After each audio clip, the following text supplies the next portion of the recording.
Hay un versículo que millones de personas leen en algún momento de crisis. Otros lo descubren en un funeral. Y algunos lo encuentran justo cuando están decidiendo qué hacer con su vida.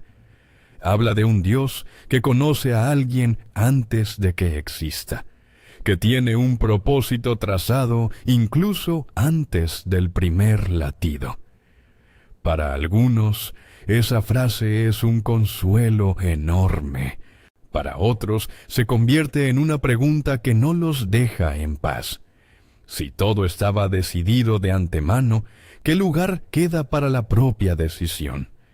En este video vas a ver qué dice realmente ese pasaje, en qué contexto fue escrito y cómo distintas tradiciones cristianas interpretan la idea de una primera misión asignada antes del nacimiento.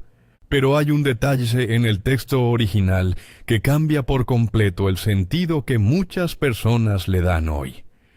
Pero si Dios ya te conocía antes de nacer, ¿cuál es exactamente la primera misión que preparó para ti? ¿Es algo que se revela en un momento puntual o algo que se descubre poco a poco, a través de las decisiones de cada día? Normalmente, este tipo de versículo se asocia con la idea de un destino fijo, algo cercano a la predestinación. Naciste para algo concreto y en algún momento lo vas a descubrir. Sin embargo, teólogos y estudiosos de las Escrituras muestran una lectura distinta cuando se analiza el texto en su idioma y contexto originales. Ahí aparece el contraste central de este tema. Destino trazado frente a propósito que se construye. Certezas absoluta frente a un llamado que se va revelando con el tiempo. El pasaje más citado sobre esta idea aparece en el libro de Jeremías, capítulo 1. Según el relato bíblico, Dios le dice al profeta que lo conoció antes de formarlo en el vientre y que lo apartó para una tarea específica: hablar en nombre de Dios ante las naciones. Estudiosos del Antiguo Testamento señalan que este texto no fue escrito como una declaración general sobre todos los seres humanos, sino como el llamado particular a una persona concreta, en un momento histórico concreto, para una misión concreta. Ese matiz no invalida la aplicación más amplia que muchas personas hacen del versículo hoy, pero sí ayuda a entender por qué distintas tradiciones cristianas leen el pasaje de maneras distintas. Algunas lo interpretan como una verdad universal, extensible a cualquier persona que crea tener un propósito divino. Otras insisten en que primero hay que entender el contexto de Jeremías antes de aplicarlo a la vida personal.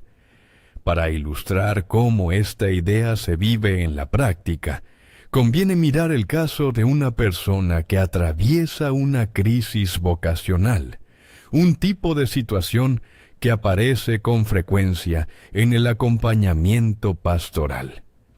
Todo comienza, según describen distintos consejeros religiosos, de una forma silenciosa.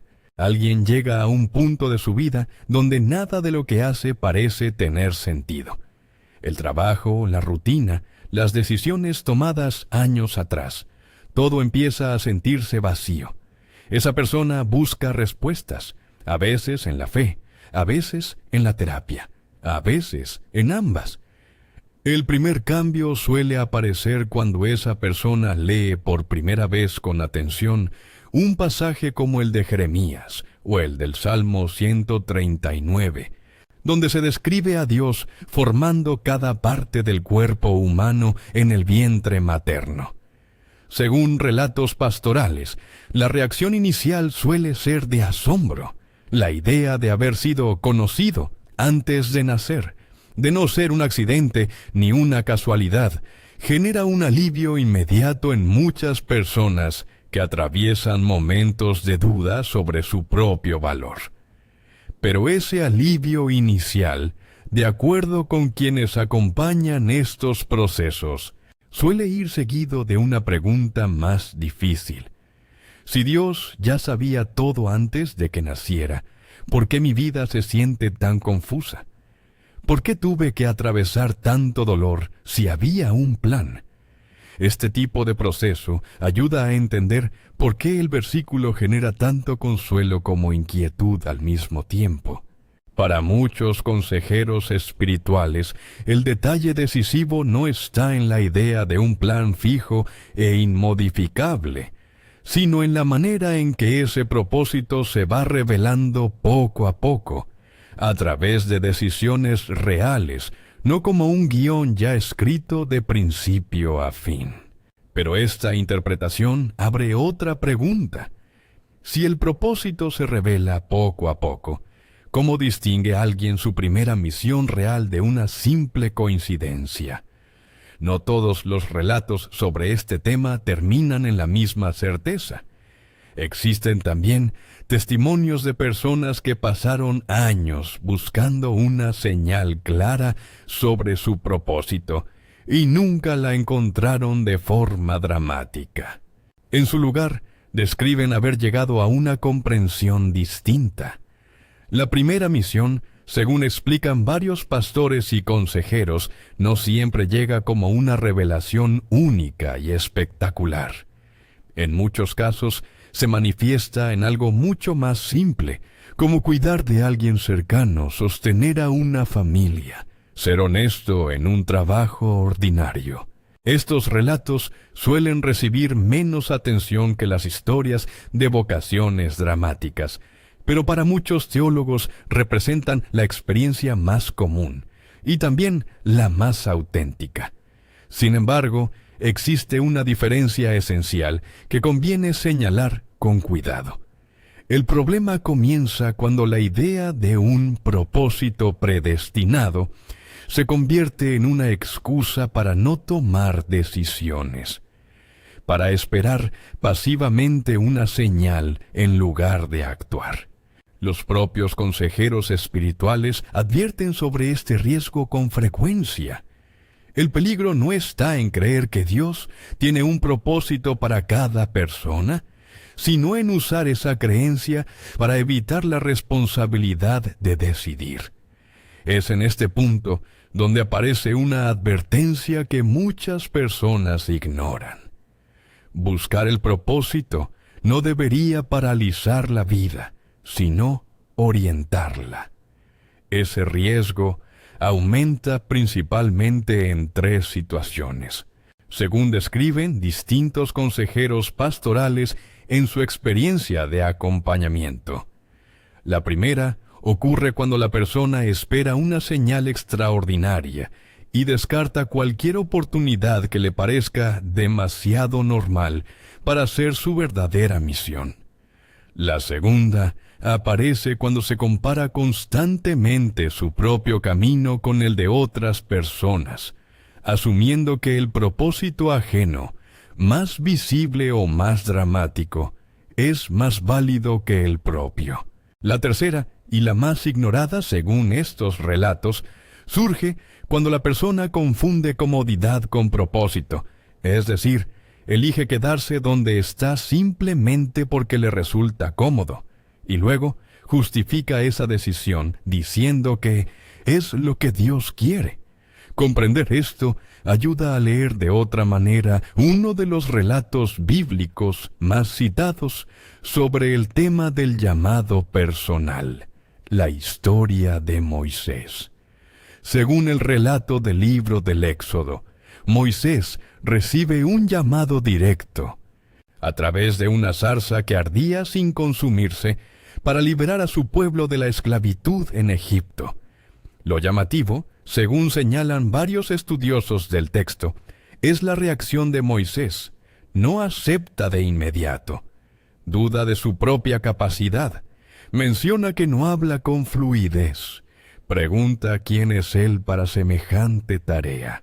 El relato bíblico no presenta a alguien completamente seguro desde el primer momento, sino a alguien que necesita ser convencido paso a paso de que puede cumplir con lo que se le pide. Este detalle conecta con los casos anteriores. Lo que tienen en común no es una fórmula mágica para descubrir el propósito de forma instantánea, sino un patrón que se repite en las Escrituras y en los testimonios contemporáneos. La primera misión rara vez llega acompañada de certeza total desde el principio. Eso no significa que todas las experiencias sobre este tema tengan el mismo peso. Es necesario separar 3 elementos. Algunos pasajes bíblicos, como el de Jeremías, describen un llamado profético específico dirigido a una persona concreta. Otros, como el Salmo 139, hablan en términos más generales sobre el valor de cada vida humana. Y existen interpretaciones pastorales, construidas a partir de ambos tipos de textos, que buscan aplicar estos principios a la vida cotidiana de cualquier persona. No todo lo relacionado con este tema exige una respuesta inmediata o dramática.